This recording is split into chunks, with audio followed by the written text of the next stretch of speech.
विकसित भारत जी राम जी 125 दिन का ग्रामीण रोजगार की नई गारंटी के लिए इसे लागू किया गया है। यह क्या करता है, बेरोजगारी भत्ते के प्रावधान को, इसमें से बेरोजगारी भत्ते के बेहतर प्रावधान है और समय पर मजदूरी का भुगतान और देरी होने पर मुआवजा। और तीसरी बात है ग्राम सभा द्वारा विकसित ग्राम पंचायत योजना। तो विकसित ग्राम पंचायत से विकसित भारत की ओर। तो इस तरह से जी राम जी के बारे में हम लोग आज देख रहे थे। 125 दिन का जो है ग्रामीण रोजगार गारंटी की नई योजना का स्कीम है, जिसे राष्ट्रपति के द्वारा पारित कर दिया गया है। तो यह जो है भारत रोजगार और आजीविका के लिए गारंटी मिशन ग्रामीण जो है बीवी जी राम जी, इसका बीवी राम जी का हो गया विकसित भारत जी राम जी विधेयक 2025 को जो है यह स्वीकृति दे दी है। यह ग्रामीण रोजगार नीति में महत्वपूर्ण बदलाव है, एक प्रकार से बदलाव है। तो यह अधिनियम ग्रामीण परिवारों के प्रति वित्तीय वर्ष मजदूरी रोजगार के वैधानिक गारंटी 125 दिन का यह गारंटी तक बढ़ाता है और सशक्तिकरण, समावेशी विकास।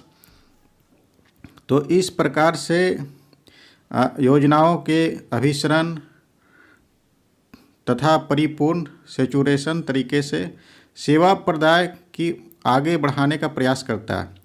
तो यह इससे पूर्व जो है सांसद ने विकसित भारत रोजगार आजीविका गारंटी मिशन ग्रामीण विधेयक 2025 को पारित किया था, जिसने भारत के ग्रामीण रोजगार और विकास ढांचे में एक निर्णायक सुधार का मार्ग प्रशस्त किया है।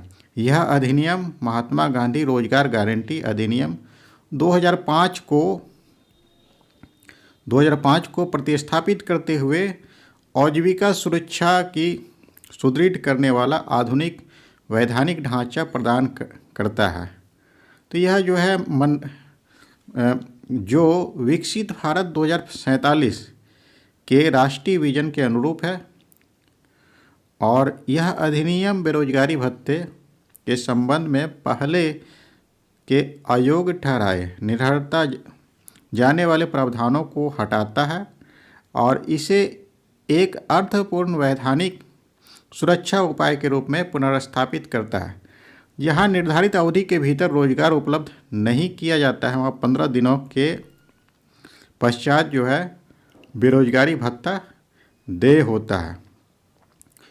अब जो है इसमें से समय पर मजदूरी भुगतान। तो यह अधिनियम मजदूरी का भुगतान साप्ताहिक आधार पर अथवा किसी भी स्थिति में कार्य की समाप्ति के 15 दिन के भीतर किया जाना अनिवार्य है।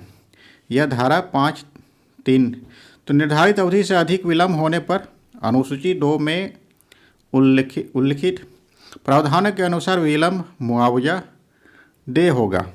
इस अधिनियम के अंतर्गत मजदूर रोजगार को 4 प्राथमिक विषयगत क्षेत्रों में टिकाऊ सार्वजनिक परिसंपत्तियों के सृजन के साथ स्पष्ट रूप से जोड़ा गया है। आगे रोजगार की वैधानिक गारंटी।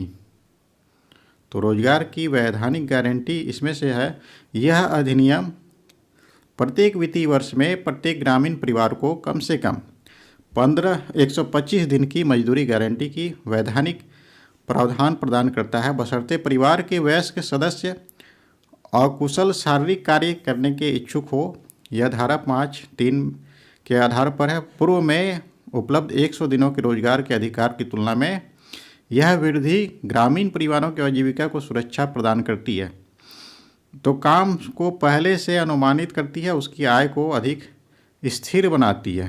पहले की ग्रामीण क्षेत्र के बीच संतुलित प्रावधान क्या होता है, जैसे बुआई हो गया, कटाई हो गया के चरम सीजन के दौरान कृषि से संबंधित गतिविधियों के लिए कृषि श्रम की उपलब्धता आसान करने के लिए यह अधिनियम राज्यों को एक वित्तीय वर्ष में कुल 60 दिनों की समेकित विराम अवधि अधिसूचना करने का अधिकार प्रदान करता है। धारा यह 6 के आधार पर हो गया। श्रमिकों को मिलने वाले कुल 125 दिनों के रोजगार के अधिकार यथावत बनी रहेगी, जिसे शेष अवधि में प्रदान किया जाएगा, जिससे श्रमिक के हितों के सुरक्षा के मध्य संतुलित समायोजित सुनिश्चित होता है। आगे इसमें से जल सुरक्षा और जल से संबंधित कार्य जो होता है, तो सभी कार्य जो होता है गांव के स्तर पर किए जाते हैं तथा सभी परिसंपत्तियों को विकसित कर भारत राष्ट्रीय ग्रामीण अवसंरचना स्टेक में समेकित किया जाता है, ताकि स्थानीय जरूरत के अनुसार आवश्यक ग्रामीण अवसंरचना के निर्माण सैचुरेशन लक्ष्य के आधार पर परिणाम आधारित योजना सुनिश्चित हो सके। तो विकेंद्रीकृत योजना है, तो इसमें से सभी कार्य विकसित ग्राम पंचायत योजनाओं से प्रारंभ होता है, जिन्हें ग्राम पंचायत स्तर पर तैयार किया जाता है, ग्राम सभा द्वारा अनुमोदित किया जाता है, और इन योजनाओं को पीएम गति शक्ति सहित राष्ट्रीय प्लेटफॉर्मों के साथ डिजिटल तथा स्थानीय रूप से एकीकृत किया जाता है। और सुधारित वित्तीय संरचना, तो इसमें से यह अधिनियम एक केंद्रीय प्रायोजित योजना है, जिसे राज्यों के अनुसार अधिनियम के प्रावधानों के अनुसार अधिसूचित तथा क्रियान्वित किया जाएगा। वह साझेदारी का पैटर्न केंद्र और राज्यों के बीच 60:40 और पूर्वोत्तर एवं हिमालयी राज्यों के लिए 90 और 10, 90 जो है केंद्र सरकार का होगा और 10 जो होता है राज्य सरकार का, तथा विधान सभा रहित केंद्र शासित प्रदेशों में 100% केंद्रीय वित्त पोषण का है। निधि राज्यवार मानकीकृत आवंटनों के माध्यम से प्रदान की जाएगी। अब जो है यह प्रौद्योगिकी व समावेशन के क्षेत्र में किस प्रकार से है। अधिनियम के अंतर्गत जो है प्रौद्योगिकी को एक बाधा नहीं, ठीक है, बल्कि एक सक्षम माध्यम के रूप में परिकलित किया गया है। धाराएं जो है 23 और 24 बायोमेट्रिक प्रमाणीकरण, जियो टैगिंग और रियल टाइम डैशबोर्ड के माध्यम से प्रौद्योगिकी टेक्नोलॉजी सक्षम पारदर्शिता के प्रावधान है, जबकि धारा 20 ग्राम सभाओं द्वारा सोशल ऑडिट को सुदृढ़ करती है। अब जो है प्रशासनिक क्षमता की सुदृढ़ता, तो प्रशासनिक व्यय की अधिकतम सीमा को 6% से बढ़ाकर 9% कर दिया गया है, जिससे बेहतर मानव संसाधन उपलब्धता, प्रशिक्षण, तकनीकी क्षमता तथा मैदानी स्तर पर सहायता सुदृढ़ होती है और संस्थानों की परिणामों को प्रभावी रूप से प्रदान करने की क्षमता मजबूत होती है। यह अधिनियम योजना बनाने या क्रियान्वयन कर केंद्रीकरण नहीं करता है। धाराएं 16 से 19 तक पंचायतों, कार्यक्रम अधिकारियों और जिला प्राधिकारों में उपयुक्त स्तर पर योजना क्रियान्वयन और निगरानी की शक्तियाँ निहित करती है। यह अधिनियम जो 125 दिनों की बढ़ी हुई आजीविका की वैधानिक गारंटी को स्थापित करता है।